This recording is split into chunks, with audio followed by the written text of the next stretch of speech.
Welcome back, folks. I'm Frizz, and today I'd like to take some time to talk about what reactions are in Pathfinder 2e, why having a good one is so useful, and what actually makes a good reaction good. The 3-action system is absolutely one of the standout parts of Pathfinder 2e and the system overall, and reactions offer a way to interact with it that kind of breaks the rules.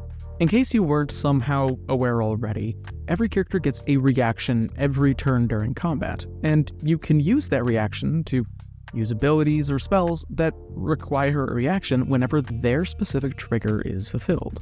So you get one reaction a turn, and then once you use it, it's gone, and characters normally, unless their class changes this, don't start with any default reactions at level 1 outside of aiding. Now, one thing of note here is that normally you don't actually have a reaction to spend before your first turn in combat, since you get your reaction at the start of your turn with all of your other actions.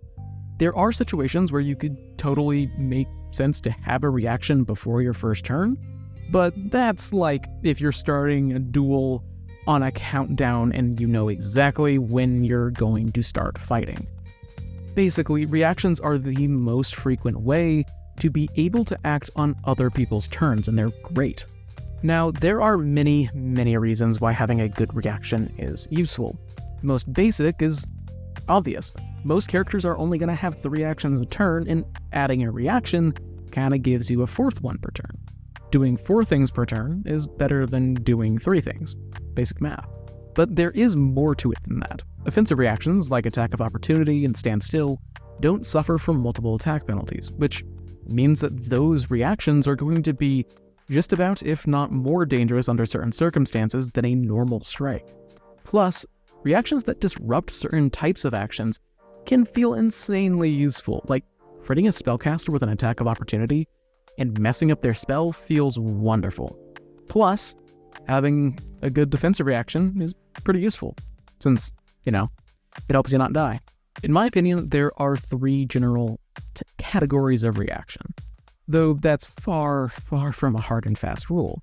You've got offensive reactions, which directly mess with your opponent, defensive reactions, which help out you or your allies, and then utility reactions, which basically is everything else and a lot of out-of-combat reactions.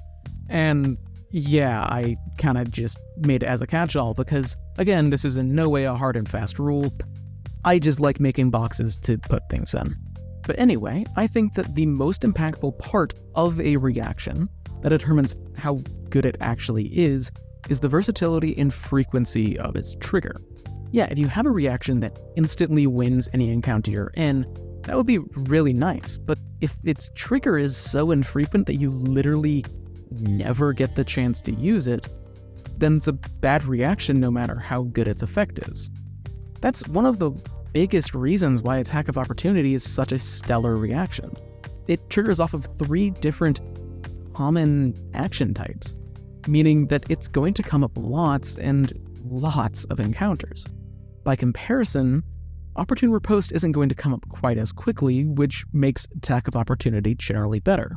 The best example of how important frequency is when judging how useful a reaction actually is the good champion reactions. Their triggers are about as common as you can possibly get, them just being an ally taking damage within 15 feet. That's probably going to be coming up every single turn of every combat, unless you're the one who's getting attacked, in which case, well, you've got shield blocked for a reason. But the power of frequency is that it lets the actual mechanical impact of the reaction come up more often, making it actually matter. Of course, some reactions are just plain fun, and while they might not have much actual power to them, they can be an absolute blast to use out of combat. It's pretty vague in how you're actually supposed to use reactions out of combat, since there aren't combat turns with actions in a conversation, but in general, they're just so fun. For example, the Squawk Tengu feat lets you squawk whenever you make a social blunder, and then that tricks other people into thinking that you're just a weird bird person and you're not actually rude. And it's really funny. There are tons and tons of reactions like this that are just really flavorful. And in general, I think that it's better for like any character to have one situational kind of funny reaction, even if it isn't very good, when compared to just not having one at all. Having access to a pseudo fourth action a turn is really, really good. And it's also a nice way to get yourself to continue being engaged in combats whenever it isn't your turn, if you're someone who likes to, roll the shiny math rocks to make the brain happy. Because you have to be paying attention to be able to actually take attacks of opportunity, because you need to know what people are doing within your reach. Although I will warn you that there is such a thing as having too many reactions on the same character who still just has one reaction to spend a turn. I have played a character that had 9 reactions, and man, the choice paralysis was real. Thanks for watching.